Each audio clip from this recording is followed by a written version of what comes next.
Hello everyone and welcome back to our YouTube channel. In this video, I'm going to show you how to fix Uber mobile app not working. First, we'll start with something very simple, yet powerful. So over the time, apps store temporary files to load faster, but sometimes those files get corrupted and the app starts acting weird.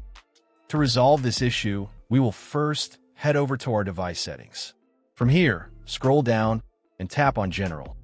Once you're in the General Settings tab, look for iPhone Storage option and tap on it. Over here, you can either search for the app or you can scroll down and look for it. Then tap on the app. On the next screen, you need to tap on the Offload app option. A confirmation pop-up will come up. Now tap on the Offload app option here. It'll take a bit for processing, and then a reinstall button will show up. Simply tap on it to reinstall the app.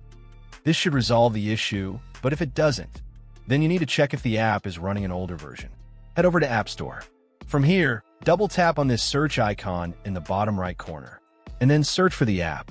Once the app comes up in the search result, and if you see this update button right next to the app, simply tap on it to make sure you're running the latest version of the app. However, if you continue to encounter this issue, then you will need to completely reinstall the app, which usually resolves the problem. Head over to this screen the way we did before. And over here, tap on the Delete App option here to uninstall the app from your device.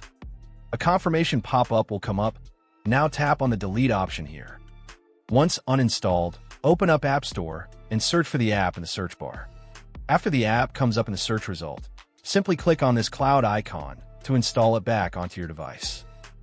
Hopefully, this resolves the issue. If it does, consider sending a super thanks to support our channel. And also don't forget to hit the subscribe button. We'll see you in the next video.